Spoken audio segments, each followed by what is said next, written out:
Chào tất cả các bạn đã quay trở lại với cái kênh Thanh Cooking. Món chay ngon. Hôm nay mình sẽ giới thiệu với các bạn cái món đây là món thịt ba chỉ mình kho hột vịt này nha các bạn. Sẽ quay một vòng cho các bạn xem ha. Đó.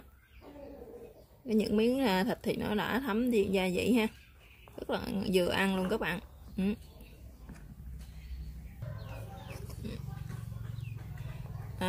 Các bạn muốn biết đây là những gì?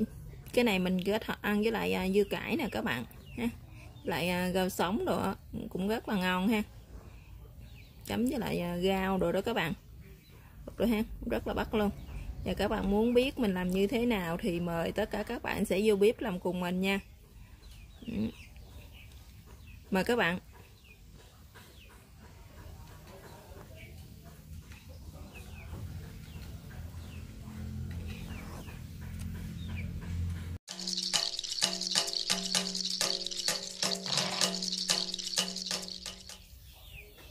Chào tất cả các bạn, hôm nay mình sẽ chia sẻ với các bạn cái món là thịt kho hột vịt nha, nhưng mà chay nha các bạn. Ở đây thì mình sẽ có đây là 3 miếng thịt ba chỉ chay nè, tương đương với lại các bạn làm mà bằng một ổ bánh mì á các bạn. Thì những cái clip trước mình đã chia sẻ với các bạn cái món làm thịt ba chỉ rồi.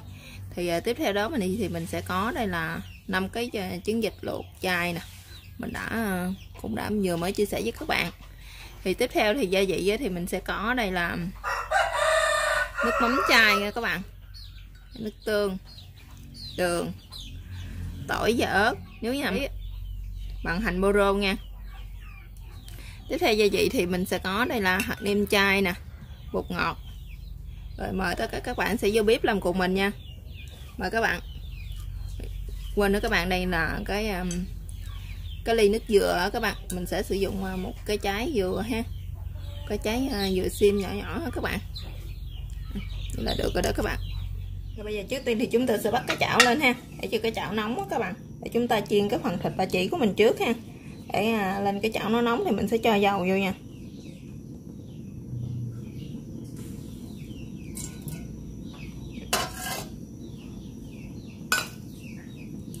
Chảo nó nóng rồi, dầu của mình nó cũng trần nóng rồi đó các bạn.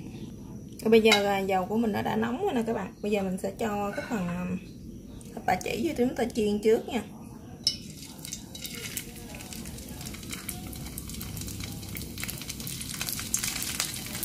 Các bạn chiên sơ thôi nha, không cần cho nó vàng quá các bạn.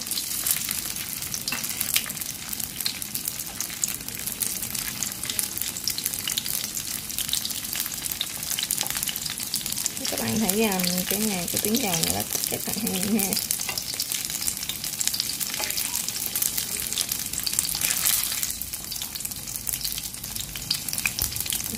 Mình chiên nãy giờ được vài phút rồi đó các bạn, để mình xem coi nó vàng chưa nha. Nó chỉ hơi vàng như thế này là được rồi đó các bạn. Các bạn chở nha, cái vàng hơi là được. Bạn chở đi mình chuyển sang mình chiên hai mặt cho nó vàng hết ha.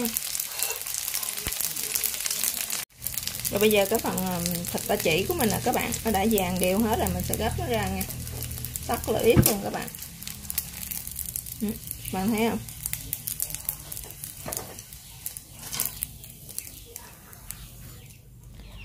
Tỏi thì chúng ta đập dập thôi nha các bạn, mình không cần phải băm nhuyễn nó ra ha, các bạn chỉ cần đập cho nó dập thôi. Đó. Mình chỉ cần mình lấy cái nước cho nó thơm thôi các bạn.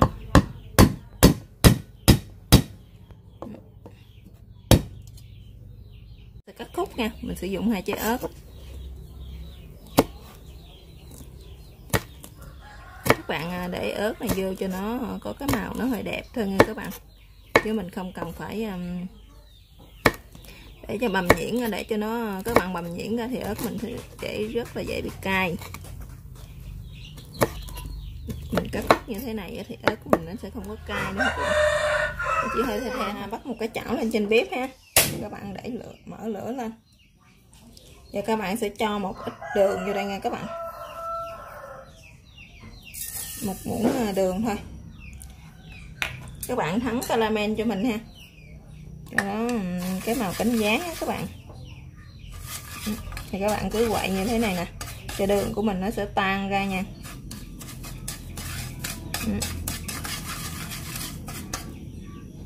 Bây giờ đường của mình nó đã tan ra như thế này rồi nè các bạn. Các bạn tĩnh một hồi nữa ha. Các bạn để cho nó hơi hơi á các bạn, nó ngã ngã cái màu cánh gián á là được ha. Thì các bạn cứ để như thế đi. Rồi các bạn dặn lửa thiệt nhỏ xuống nha, nhỏ nhất có thể nha các bạn.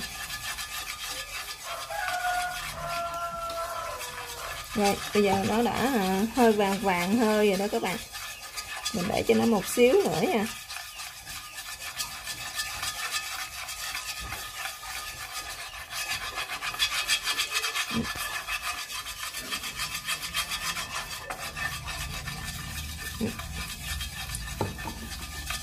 Như vậy thì nó đã được rồi nè các bạn. Bây giờ mình sẽ cho nước vào đây ha.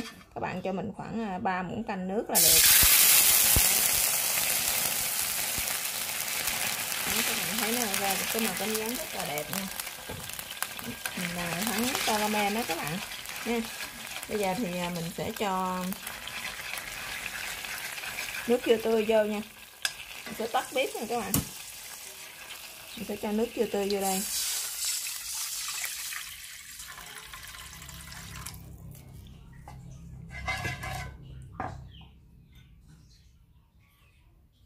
Và nước mắm nha, mình sẽ sử dụng nửa cái chén này nè, mình sẽ sử dụng nửa chén nước mắm, mình sẽ cho vô đây.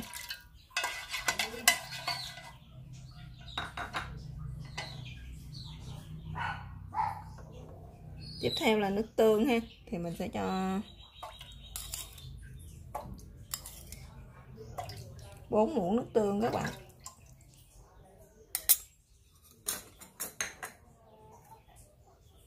Và tỏi với ớt mình cũng sẽ thả cho nó vô đây luôn. Tiếp theo thì mình sẽ cho vào đây là nửa muỗng cà phê bột ngọt ha, nửa muỗng cà phê hạt nêm,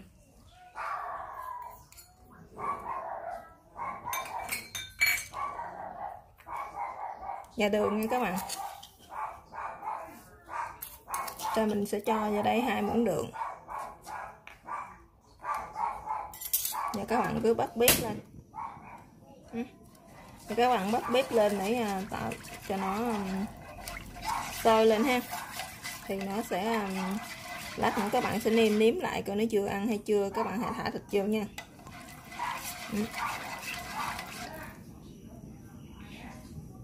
Trong lúc mà mình đợi cái nồi nước thịt kho của mình nó sôi ha, nó xóc bớt nước lại thì cái thịt này thì nó đã nguội vậy nè các bạn. Các bạn cắt nó ra ha, cho vừa miếng ăn nha. Các bạn cứ cắt cái nào bự thì các bạn cắt ra làm đôi.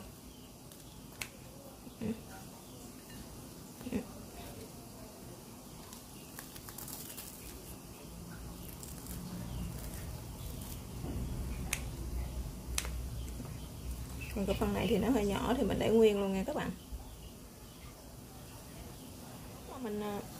Trong lúc mà mình cắt thịt đó các bạn thì cái nồi nước kho của mình nó đã sôi rồi đó các bạn nha. Bây giờ mình sẽ nêm nó lại coi nó như thế nào nha.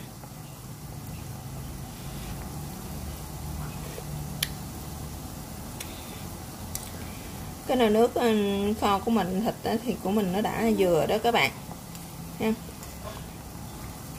rồi thơm luôn. Rồi thì cái nồi nước nó đã sôi rồi thì mình sẽ thả các phần thịt ba chỉ của mình vô nha.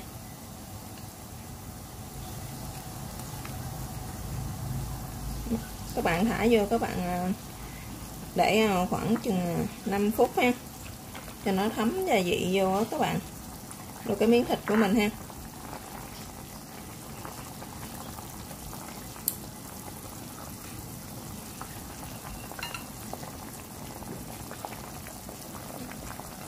Và cái phần hột vịt này các bạn mình cũng thả nó vô đây luôn,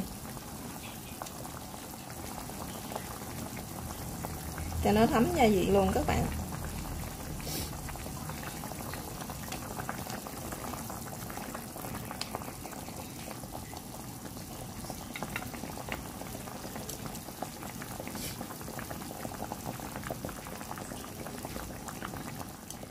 Rồi nè các bạn, cái chảo thịt kho hột vịt của mình giờ thì nó đã hoàn thành rồi nè các bạn.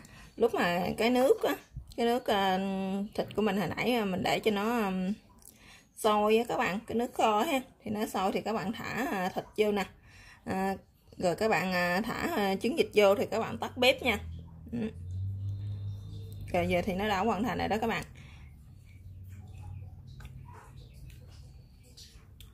Cái nước thì nó vừa ăn ha, nó thấm vô trong mấy miếng thịt đó các bạn, nó hòa quyện vô cái miếng thịt ha. Miếng thịt đó thì nó mềm béo ha.